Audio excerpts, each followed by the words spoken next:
What did Howard say about Imus's death?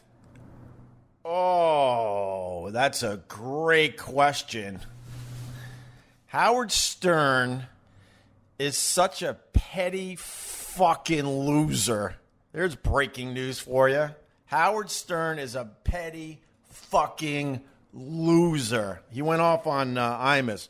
Basically, pissed on his grave, because that's a brave move to do, right? He pissed on Imus's grave. He came back from one of his month vacations, and then his first order of business was to get right into it and trash Imus as Imus is laying cold in the ground somewhere. That's real brave, Howard. You're a brave man. I hope that fed your stupid, fat fucking ego. All right, let me read this. Howard doesn't get a lot of press these days, so it's probably another reason why he decided to go after Imus, because he knows everybody would talk about it. But he's such a fucking loser. Most of us human beings, when you have a beef with someone and you really dislike someone and you go at it back and forth for years and then that person ends up dying, most of us that are human beings, we actually let it go. I was going to start singing Let It Go from Frozen, and I decided that would be really, really fucking stupid. All right, from the Daily News. Finally, back from the holidays, Howard Stern addressed the passing of fellow shock jock Don Imus with a message of indifference Monday. He said, and I quote, "I don't fucking care." And soon as Howard says, "I don't fucking care," you know he cares a lot. So you know he's about to go off. The self-proclaimed king of all media returned to the airwaves Monday and started the new year by kicking dirt on the grave of the late DJ, who many considered to be a rival. Stern said he was first shocked by news of Imus's death, as was his sidekick, Robin Quivers. Then the pair said on their Sirius XM morning show that they will ultimately remember Imus as a racist anti-Semite of limited talent. Holy shit. Oh, this Howard Stern, for whatever reason, needs the world to know that he's the greatest human being to ever live. Good luck, because you got great competition with Donald Trump there, Howard. You fucking loser. Oh, my God. First of all, the amount of racist material that Howard put out on the airwaves over the years was probably way more than what Imus did. And then the beauty of Imus, he didn't start like going through his archives and editing out all the edgy, crazy, material to make himself look better, like Howard has been doing for the last few years. He wants everyone to just, think that he never was a racist and never did racist material on his radio show. He got away with way more than the average shock jock because he had Robin Quivers sitting there, co-signing for the whole thing, making it easier. Because it's easier to do racist stuff if you got a black person in the room with you. Let's see. Let's continue with this article from the Daily News. Amen. Thank you. Thank you. There was no charm there with Imus, Stern said after announcing we were entering an Imus-free decade in 2020. Yeah, he used to have a KKK member on his show, but Howard doesn't want you to know that anymore. He's rewriting his own history, and then he goes after Imus and saying he was a racist? According to Stern, and this is bullshit, this might be all those years of therapy, he says he feels sympathy for Imus's family, but his grief ends there. I went back and listened to and read some of the shit he said about us and about other people. It was like, I don't fucking care, Stern said.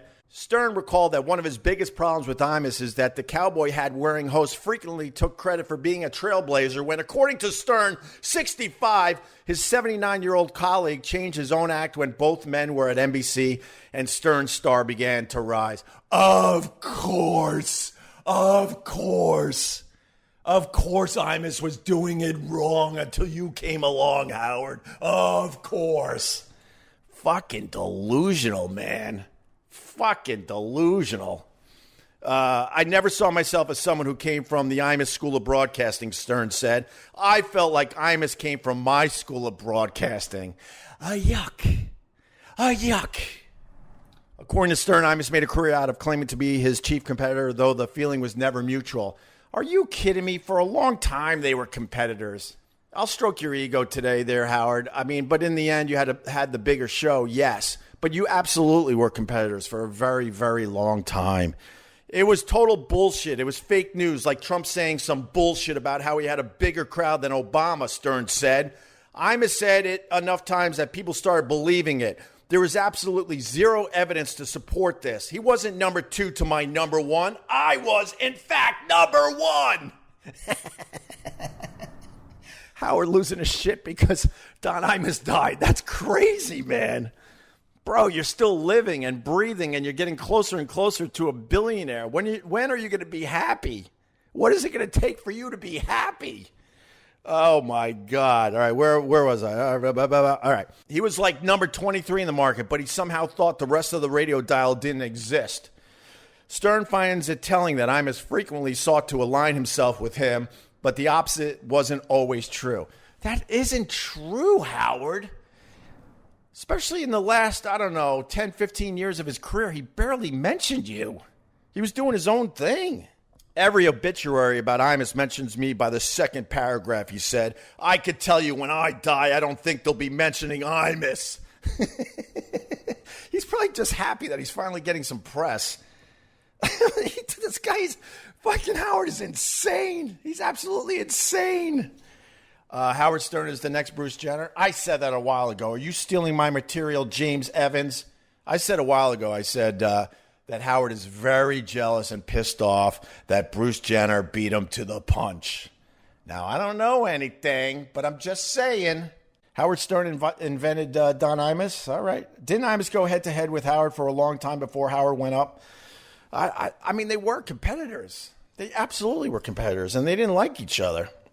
But to piss on Imus's grave now that he's dead is so fucking lame and petty. I can't tell you.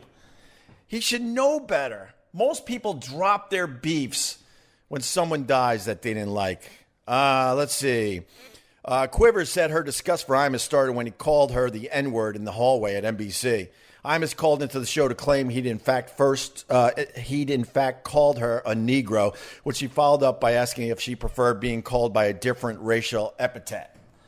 All right, that's a little rough, but I wasn't in the hallways that day. Was he joking? Did they have such problems that he went there? He decided to go for the atom bomb? I don't know. But, Howard's not innocent when it comes to that racial shit. We all know that. According to Stern, another black colleague said Imus had insulted her with the same language. Racial insensitivity will surely be a big part of Imus's legacy. Most notable was his insult to the Rutgers women's basketball team, blah, blah, blah, as nappy-headed hose during a 2007 broadcast. Whatever. I mean, Howard did that type of shit as well. I mean, a short time after insulting Quivers... Oh, Quivers called him a sniveling coward. Wow, Robin. A short time after insulting Quivers, Imus referred to Stern as a Jew bastard during a 1984 interview in which he suggested his rival should be put in an oven. There you go. That's a little rough. But you got two guys that don't like each other, so they were kind of throwing some atomic bombs at each other. All right, they have recordings to support their claims. I've been around that my whole life, Stern said. When you're smarter than someone, yeah, okay, Howard, and you're just better at it than someone, and they're desperate to get to you, the real pigs go to the Jew bastard comment because they think that cuts through you. Oh, okay, like you haven't said really horrible shit to people because you were pissed off. According to Stern, Imus should have thanked him for setting precedent that radio personalities can make a name for themselves by talking about the day's events without playing records, though he contends he didn't get the point of Imus's skits, nor did he find him clever. Okay. How is the obituary going? Stern laughed toward the end of his tirade. Oh, God. Stern invented everything. There you go. That's what he needs to feed that fucking ego of his. Shortly before retiring from radio in March, Imus told CBS Sunday Morning whatever bad blood Stern felt toward him wasn't reciprocated when they worked together at NBC between 82 and 85 or since. He had a big problem with me, Imus said. I didn't with him. So there you have it. I think I think it's just completely ridiculous that Howard went down that road. He should have just fucking let it be, man. The guy's gone. Yeah, he's a big man who can't let the dead rest. There you go, James Evans. Yeah. Have you ever spoken to Howard one-on-one? No, I did not.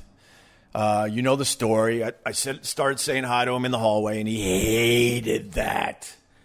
And then I think he told a story about how Imus wouldn't let people say hi to him at radio stations. And I'm sitting there on my couch going, holy fuck, Howard did the same shit that he's claiming that Imus did.